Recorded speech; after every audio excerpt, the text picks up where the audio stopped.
नमस्कार दोस्तों। हवा ठंडी थी। सुबह का सूरज धीमे धीमे आसमान की धुंध को चीरता हुआ निकल रहा था। शहर की हलचल अभी भी आधी नींद में थी, लेकिन उसी शहर के एक छोटे से कमरे में 27 वर्षीय आरव अपने बिखरे हुए जीवन को संभालने की कोशिश कर रहा था। रात भर जागने के बाद उसकी आंखें भारी थीं। कमरे की दीवारों पर उकेरी गई उम्मीदें जैसे टूटकर गिर चुकी थीं।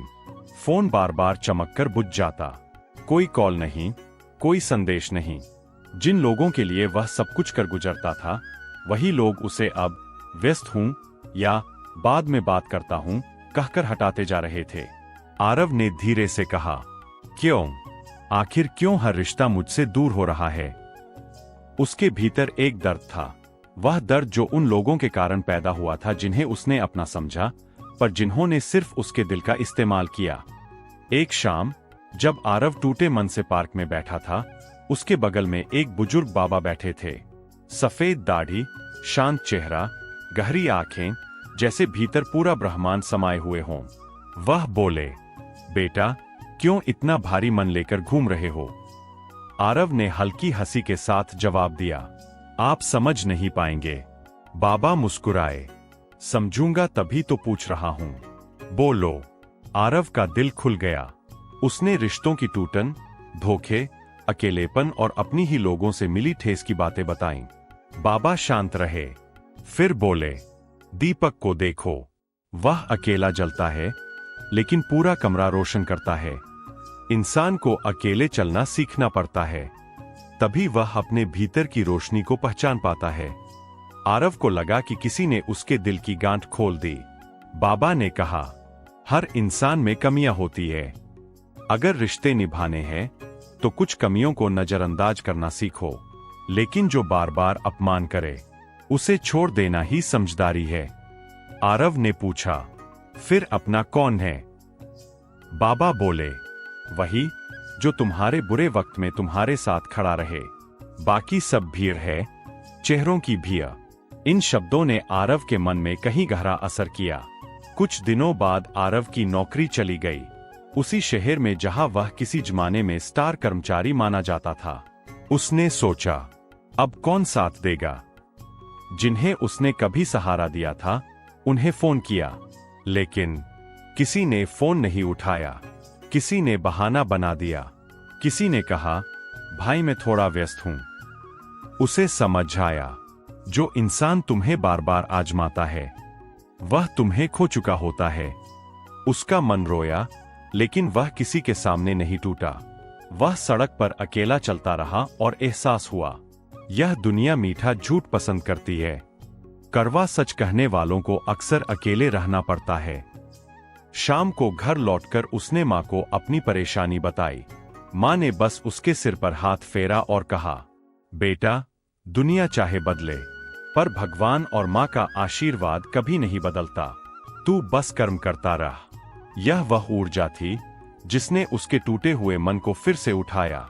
आरव ने ठान लिया, अब मैं किसी के सहारे पर नहीं, अपनी मेहनत पर खड़ा रहूंगा।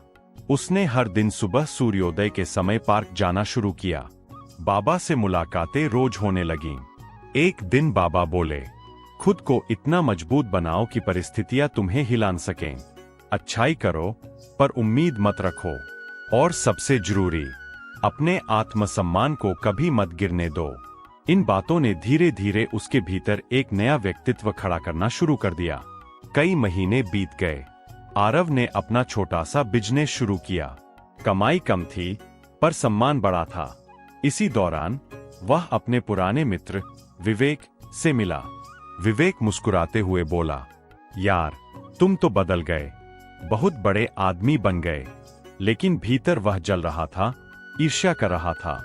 उसने आरव से पैसे उधार लिए और फिर धीरे धीरे गायब हो गया।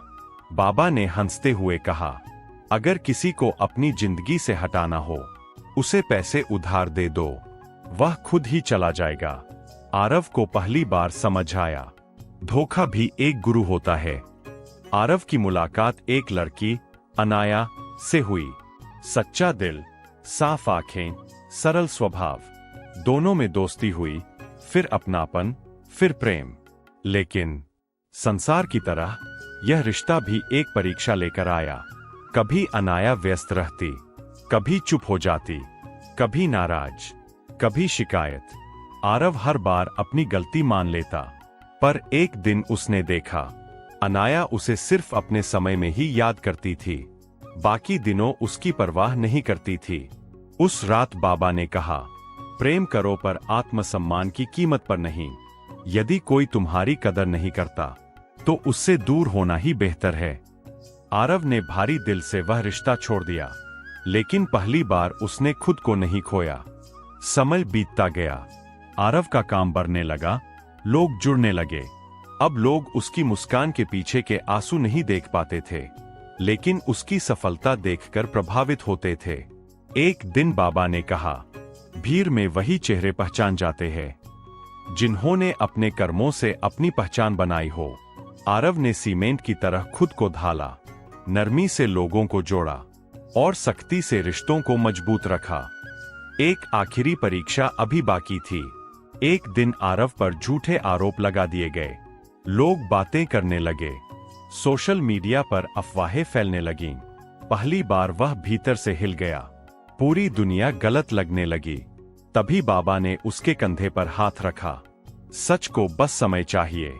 अफवाह का धुआं वहीं से उठता है जहां किसी ने आग लगाई होती है। कुछ ही समय में सच सामने आया और आरव फिर से सम्मान के साथ खड़ा हो गया।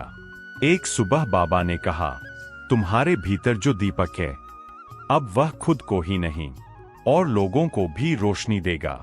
आज आरव समझ चुका था, सच्चाई मौन में छिपी है, भरोसा अनुभव से मिलता है, प्रेम आत्मा का बंधन है, रिश्ते भावना से चलते हैं और सबसे बड़ा धन चरित्र है।